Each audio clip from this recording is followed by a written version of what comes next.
టీవీలోకి వస్తున్న సంక్రాంతికి వస్తున్నాం. ఇది సంక్రాంతికి వచ్చి బ్లాక్ బస్టర్ సినిమా కొట్టేసింది. అందులో బుల్లిరాజు అనే క్యారెక్టర్ ప్రేక్షకులను విపరీతంగా ఆకట్టుకున్నది. సినిమా కూడా 300 కోట్ల క్లబ్ లో చేరిపోయింది.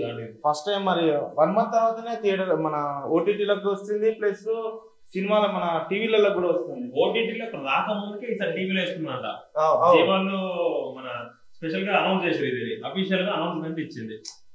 మళ్ళీ వీళ్ళ ఈ డైరెక్టర్ వెంకటేష్ కాంబినేషన్ లో ఇది హ్యాట్రిక్ హిట్.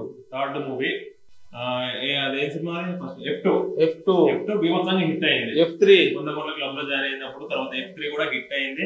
ఇక ఈ సినిమా సంక్రాంతికి వస్తున్నాం అంటే పెద్ద పెద్ద సినిమాలు ఎవరో గేమ్ చేంజర్ వచ్చింది, బాలకృష్ణది వచ్చింది, సంక్రాంతి విన్నర్ ఇదే అనుకుంటా. సంక్రాంతి 100% సంక్రాంతికి వస్తున్నాం.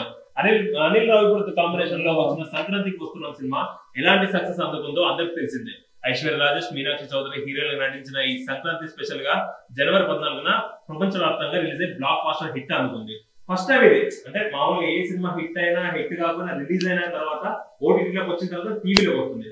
కానీ జీవాలు అయితే అఫీషియల్ గా అనౌన్స్ చేశారు, ఓటీటీ కంటే ముందే టీవీలోకి మేము వస్తున్నాము అని చెప్పి అన్నారు. అంటే చాలా మంది చూసారు. ఇప్పుడు సంక్రాంతి సినిమాలు అంటే ఫ్యామిలీ మొత్తం చూస్తారు.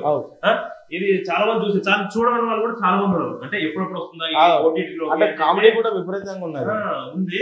సినిమా మాత్రం మళ్ళా హీరో కూడా సంక్రాంతి హీరో. సంక్రాంతికి వచ్చిన ప్రతి సినిమా హిట్. సంక్రాంతి అనే పేరుతో ఒక సినిమా సంక్రాంతికి రిలీజ్ చేసిండు, హిట్. విక్టరీ వెంకటేష్ పేరు మీద ఈ వీళ్ళ పీరియడ్ లో ఆయన 300 కోట్ల క్లబ్ లో చేయడం కూడా ఫ్యామిలీ హీరో. చిరంజీవి 150 దగ్గర ఆగిపోయాడు, బాలకృష్ణ 100 దగ్గరకు అటు కొట్టుకుంటుండ్రు. నాగార్జున అంటే నాగార్జున సినిమాలో ఇక ఈయన 300 కోట్లు అంటే మామూలు విషయం కాదు. టీవీలో మాత్రం ఈ సినిమా రిలీజ్ అయిన తర్వాత వచ్చిన తర్వాత మళ్ళీ అక్కడ మళ్ళీ క్రియేట్ చేస్తారు రికార్డు. ఎందుకంటే ఎక్కువ రైట్స్ వస్తే అవి కూడా థియేటర్ కి వెళ్ళిన వాళ్ళు కూడా చాలా మంది వెయిట్ చేస్తున్నారు టీవీలోకి వస్తే చూద్దాం అన్నట్టు. చూద్దాం మరి.